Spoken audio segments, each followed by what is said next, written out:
Graça e paz, tudo bem com você?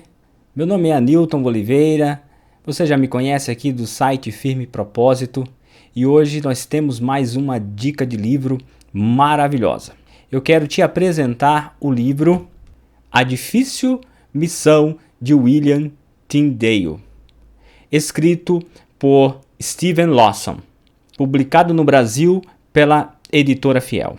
É uma história de um homem que viveu ali no período da Reforma Protestante, mas pouco conhecido. Então, sem muita demora, você sabe que nós somos bem objetivos no nosso conteúdo. Eu te convido para você acompanhar essa dica de livro. Vamos lá!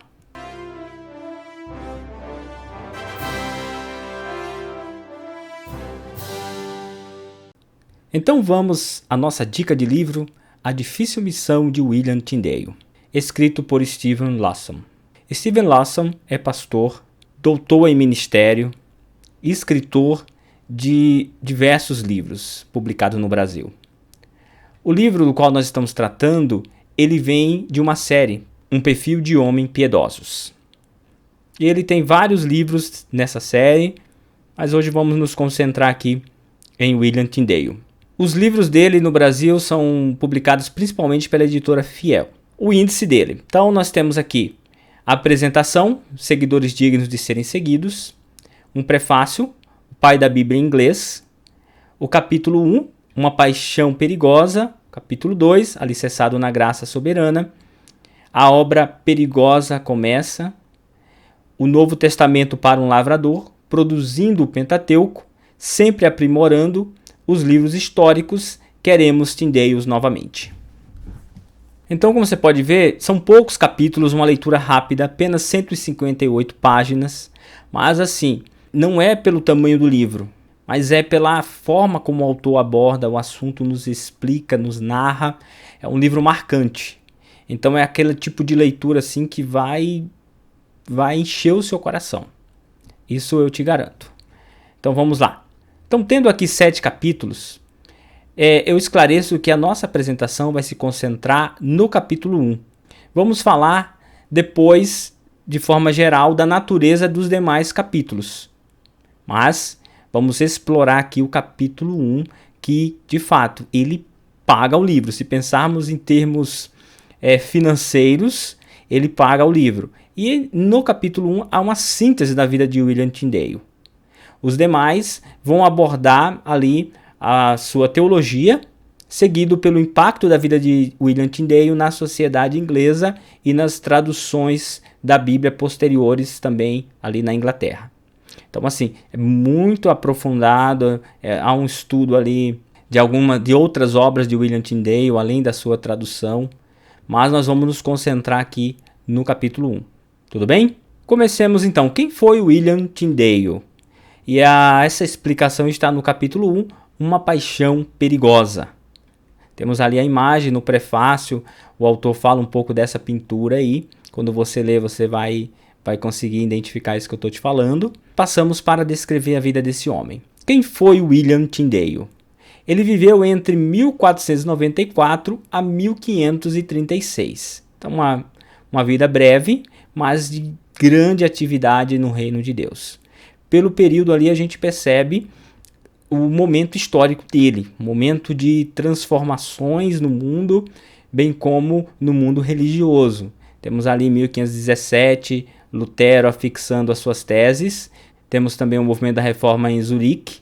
Então a gente pode perceber ali a atmosfera de renovação que estava acontecendo no mundo e com certeza também impactando a Inglaterra. Aos 12 anos foi estudar em Oxford e lá permaneceu por 10 anos. Então vejam, a vida acadêmica ali dos 12 aos 22 anos, estudando ali em Oxford. Foi ordenado também ao sacerdócio. Tá? É importante destacar que esse estudo dele em Oxford envolvia teologia, mas podemos pensar uma teologia especulativa, como o autor vai nos dizer, e não uma teologia bíblica, muito ligado ali à escolástica, com a grande ênfase na filosofia aristotélica, com a grande ênfase nos conhecimentos ali da escolástica. Tudo bem? E aí o que a gente aprende? Que em 1520, Veja, 3 anos após Lutero fixar suas teses em Wittenberg, ele já era lido em Cambridge e Oxford. Então podemos dizer que a reforma estava ali lançando a sua raiz nesse período. E para os ingleses somente havia ali uma tradução de Wycliffe. E essa tradução do inglês, que foi feita do latim, ela circulava clandestinamente.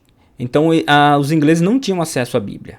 Até mesmo os sacerdotes, os padres estudiosos, tinham acesso à Bíblia em latim, como nós vamos ver no próximo slide. Que até mesmo uma simples oração do Pai Nosso não poderia ser feita na língua inglesa. Deveria ser feita no latim. Era assim mesmo um desconhecimento total da palavra de Deus. Falo muito da religião na Idade Média, mas eu acredito que um grande problema da Idade Média era justamente a falta de conhecimento da Bíblia. As pessoas tinham conhecimento religioso, mas não conhecimento da Bíblia. Então esse era o ambiente de William Tyndale. Ele, em uma conversa com um sacerdote, em uma discussão, o sacerdote falou para ele o seguinte: olha, é melhor não termos a lei de Deus e seguirmos a lei do Papa. E aí ele desafia o seguinte, que se Deus lhe poupasse a vida em alguns anos, ele faria com que um rapaz que toca o arado soubesse mais das escrituras do que um sacerdote inglês. Então observe que aqui já está o seu grande objetivo de vida: traduzir a Bíblia, traduzir o Novo Testamento do grego para o inglês, bem como o Antigo Testamento do hebraico e do aramaico para a língua inglesa. Devemos aqui citar que nesse período já era conhecido o trabalho de Lutero, a tradução de Lutero para a Alemanha, o impacto que isso estava tendo na Alemanha, o trabalho também de Erasmo de Roterdã em coletar os manuscritos em grego do Novo Testamento, formando assim ali um material original para a tradução de Lutero e posteriormente também para a tradução de Tyndale. Então esse era um momento de grande efervescência e ele fez esse desafio ao sacerdote. Eu quero que alguém que trabalhe o arado, ele conheça mais da Bíblia do que você, porque ele vai ter acesso à Bíblia em sua língua. Também uma referência a uma frase parecida de Erasmo de Roterdã, que dizia que gostaria que as pessoas, enquanto trabalhavam, elas cantassem a Bíblia, conhecessem a Bíblia e a cantassem. Muito interessante, um desejo muito forte desses homens para levar a palavra de Deus às pessoas em geral. Então, em 1524, ele vai até a Alemanha e aí o autor ali mostra que existe uma grande possibilidade que ele tenha tido um contato com Lutero, tenha estudado com Lutero. Isso não fica muito claro porque o seu nome não é encontrado ali claramente entre os alunos, mas há ali uma provável referência a ele, até uma forma de preservar a vida de William Tyndale. E em 1525 ele finaliza a sua tradução do Novo Testamento. E o que acontece a partir daí? Ele começa a enviar essas Bíblias ilegalmente para a Inglaterra, porque ela era proibida. Então ele faz esse trabalho e chega até muitas pessoas o Novo Testamento. Como consequência, leva a uma grande perseguição à vida de William Tyndale, que, como diz o autor, nunca mais voltaria ali à sua terra natal, a Inglaterra, mas viveu todo esse tempo fugindo, traduzindo, revisando as suas traduções e remetendo Bíblias para a Inglaterra. E ele conseguiu derrubar os custos do Novo Testamento, produzindo ali em grande escala. Cada Novo Testamento custava 3 shillings e 2 pences, o salário de uma semana para um trabalhador habilidoso. Então, olha, se pegarmos aí um salário mínimo do Brasil, dividirmos isso por 4 semanas, a gente ia mais ou menos ter uma noção ali do valor que a Bíblia chegava. E era em conta para as pessoas. E sendo que hoje para a gente é muito mais em conta. E as pessoas valorizavam isso, buscaram, e com certeza foi um grande motivo para a reforma ali naquele país. Após finalizar a tradução do Novo Testamento do grego para o inglês, ele começou a trabalhar o Antigo Testamento. Começou a se aperfeiçoar no hebraico, começou a estudar, finalmente conseguiu ali terminar o Pentateuco. E fato muito triste é que, após traduzido, ele sofreu um naufrágio e perdeu toda a tradução do Pentateuco. Veja, ele teve que refazê-la, mas não desistiu, concluiu esse trabalho. E aí, após todo esse período de fuga na Alemanha, se escondendo, enviando bíblias, sendo perseguidos, tem até um fato muito interessante que o autor conta, que um determinado sacerdote comprou todos os carregamentos de Novo Testamento dele apenas para queimá-los. E isso, que parecia ser uma derrota, acabou financiando o trabalho de William Tyndale. E ele conseguiu continuar trabalhando nas suas traduções, né, e continuar mandando Bíblia para a Inglaterra a um preço mais baixo. E aí, após 12 anos de fuga, ele foi preso na Bélgica, levado em seguida para uma fortaleza onde ficou preso ali por cerca de 500 dias aguardando o julgamento que culminaria na sua morte. Mas isso, algo me chamou muita atenção na leitura, é o pedido dele. Estando ali em um local bastante úmido, bastante frio, olha o pedido dele: permita-me ter minha Bíblia hebraica, minha gramática hebraica e meu dicionário de hebraico, para que eu passe o tempo nesse estudo. Talvez ali o sonho de continuar traduzindo, mas também de conhecer, né, de se alimentar, de ter uma devocional, querendo ali também manter a sua vida devocional. Coisa tremenda, né? Pediu isso. Lembra-nos um pouco de Paulo, que pediu os pergaminhos quando estava preso, algo muito interessante. Finalmente, após ter sido julgado e condenado, ele foi levado a um tronco preparado especialmente para ele, colocado palha, colocado um líquido abrasador ali nele, e foi morto por estrangulamento. E após sua morte, não satisfeito com isso, atearam fogo em seu corpo, que foi queimado ali naquele mesmo local. É um final glorioso ali para William Tyndale. Enquanto se preparava para morrer, ele fez uma oração: Senhor, abre os olhos do rei da Inglaterra.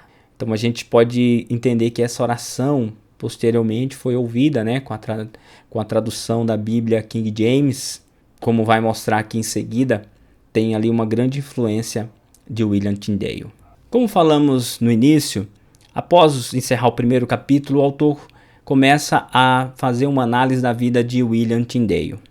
E aqui desde já eu faço um esclarecimento que para mim não é tão importante, mas talvez para algumas pessoas será, que o autor ele tem uma perspectiva reformada ou calvinista. Então a gente percebe que ele vai tentar mostrar traços dessa doutrina na teologia de William Tyndale. Mas assim, eu acredito que no Brasil a gente precisa superar isso. Independente da nossa convicção, a gente tem que aprender a ler os autores, principalmente os autores que nós denominamos da tradição evangélica, que prezam a doutrina da palavra de Deus, né? Que são firmes na palavra de Deus, independente do pensamento. Isso talvez vai ser um ponto aqui que vai causar uma certa divisão, mas eu quero fazer esse alerta para você e de dizer o seguinte: supere isso e leia. Isso vale também para autores que não são calvinistas, que precisam ser lidos por calvinistas, tá bom? Então ele faz essa análise da teologia de William Tyndale nos capítulos seguintes e vai mostrar a influência desse reformador, na transformação da sociedade inglesa e da tradução da Bíblia posteriormente. Olha o exemplo aqui dessa influência dele na tradução da Bíblia. Já entrando aqui na conclusão. As palavras de Tyndale respondem por 84% do Novo Testamento e mais 75% do Antigo Testamento. Então veja que isso trouxe ali uma influência sobre a forma como as pessoas liam a Bíblia na Inglaterra. Isso vai se refletir ali na tradução da King James. Algo muito interessante, mostrando que o trabalho desse servo não foi em vão. E aí outro alerta que o autor faz: Tyndale, um homem desconhecido, alguém pouco conhecido pela igreja, que podemos ser muito edificados, temos grande aprendizado a partir da vida desse servo. E aí esse vídeo vem nesse sentido de tornar a vida de William Tyndale um pouco mais conhecida no Brasil, ou contribuir para ela ser mais conhecida, seja por esse vídeo, pela leitura do livro, de outros livros, enfim, sermos edificados pela vida desse grande homem. No mais, eu quero te agradecer pela oportunidade de apresentar para você esse livro e te encorajar a lê-lo, a ler um pouco mais sobre a vida de William Tyndale. Neste livro de Steven Lawson, eu Parabenizo o autor por essa iniciativa de tornar esse reformador conhecido, fazer isso numa linguagem simples, a um preço muito bom, e nós precisamos conhecer mais a vida desse homem. Com certeza a nossa visão da Bíblia, do compromisso com Deus, vai ser impactada. Deus abençoe sua vida, muito obrigado, e lembre-se de nos acompanhar para ver outros vídeos como esse. Até mais.